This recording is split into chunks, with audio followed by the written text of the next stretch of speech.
से कंट्रोल करना है, ठीक है। तो कन्वर्जेंस को कंट्रोल करने के लिए magnesium sulphate first drug of choice है। मैग्नीशियम सल्फेट नहीं है तो डायज़ेपम भी दे सकते हो, ठीक है। तो आपने उससे कन्वर्जेंस कंट्रोल कर ली। अब कन्वर्जेंस तो कंट्रोल कर ली, लेकिन जो असल हमने आना है ब्लड प्रेशर को कंट्रोल करना है, तो उसके लिए एंटी हाइपरटेंसिव ड्रग्स वो हम देख लेते हैं। तो इंडिकेशन क्या है, diastolic blood pressure of 100 in severe preeclampsia and aim to decrease blood pressure gradually around 90, ठीक है।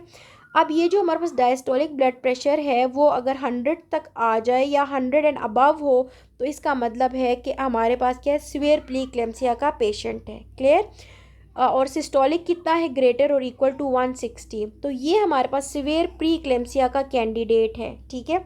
अब ऐसे पेशेंट को सबसे पहले आप क्या दोगे बच्चों, ओरली दोगे मिथाइल डोपा, ठीक है। हम उसको क्या कहते हैं, एल्डोमेट ले लो, कहते हैं ना कि आप 4 गोलियां एल्डोमेट की ले लो, क्योंकि एक एल्डोमेट की गोली जो हमारे यहाँ पे मिलती है वो 250 mg की इक्वल होती है, ठीक है। तो हम लोग 4 गोलियां दे देते हैं, यानी कि 1 ग्राम स्टेट में खिला देते हैं। तो the first one is alpha methyl dopa, यानी कि एल्डोमेट दे दी डोज 1 ग्राम लोडिंग डोज, ठीक है। जैसे ही पेशेंट आई और उसका बीपी ग्रेटर देन 160/100 है, तो आप उसको कहोगे कि एल्डोमेट की 4 गोलियां एक साथ खा लो, लोडिंग डोज में दे दो।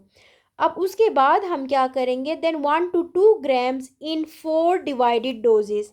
ब्लड प्रेशर को मेयर करेंगे और ब्लड प्रेशर के अकॉर्डिंगली हमने क्या करना है, 1 to 2 ग्राम्स दे सकते हैं, लेकिन हम 4 डिवाइडेड डोजेस में या 3 डिवाइड डोजेस में दे सकते हैं, ठीक है।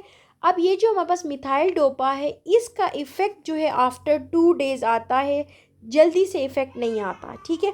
तो जल्दी से इफ़ेक्ट के लिए हम लोग क्या दे रहे होते हैं, उसके लिए हम लोग दे रहे होते हैं लेबिटालॉल, ठीक है। Labetalol is the drug of choice, ठीक है। लेबिटालॉल जो है is the drug of choice जो हम लोगों ने प्रेफरेबली देनी है, लेकिन हमारे सेटअप्स में ये देते हैं, एल्डोमेट दे रहे होते हैं। अब देखो अल्फा मिथाइल डोपा का मैकेनिज्म ऑफ एक्शन क्या है, सेंट्रली एक्टिंग एजेंट है, decreasing sympathetic and sympathetic overflow from the brain stem.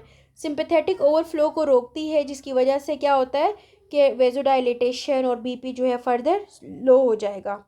Adverse effects जो हैं बच्चों, पोस्चरल हाइपोटेंशन।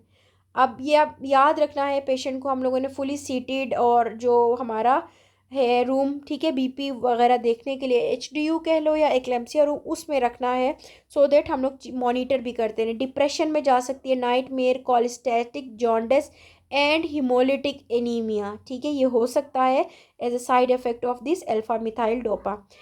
अगला इन्होंने लेबिटालॉल गिवन है, ठीक है। लेबिटालॉल हम लोग नॉर्मली अपनी रूटीन में 100 mg BD में प्रिस्क्राइब कर रहे होते हैं।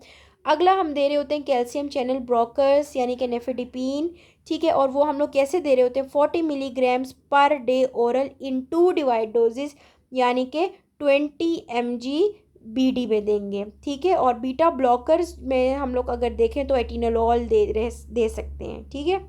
ये तो थी हमारे पास ओरली पेशेंट को हम लोग खाने के लिए। अब पार एंट्रल हम लोग आईवी पेशेंट को क्या लगाएंगे, हाइड्रोलाजीन लगाएंगे। हाइड्रोलाजीन क्या करता है, बीपी को जल्दी नीचे लेके आ जाता है, तो वो हमने देखना है, ठीक है। ये हमारे पास क्या है, पेरिफेरल वेजोडाइलेटर है, ठीक है। ये पेरिफेरल जाके एक्ट करता है, जबकि जो मिथाइल डोपा था वो क्या था प्यारे बच्चों, सेंट्रली एक्टिंग ड्रग थी, ठीक है। हाइड्रोलाजीन की डोज हमने खुद एडजस्ट करनी होती है, आफ्टर 15 मिनट्स हमने खुद देखना है, और उसको हमने जो है वो डबल करते जाना है। 2 mg है, 2 से 4 कर सकते हैं, 4 से 6, 4 से 8, तो वो it depends upon the satisfactory response achieve, ठीक है। तो बीपी के अकॉर्डिंग हमने देखना है।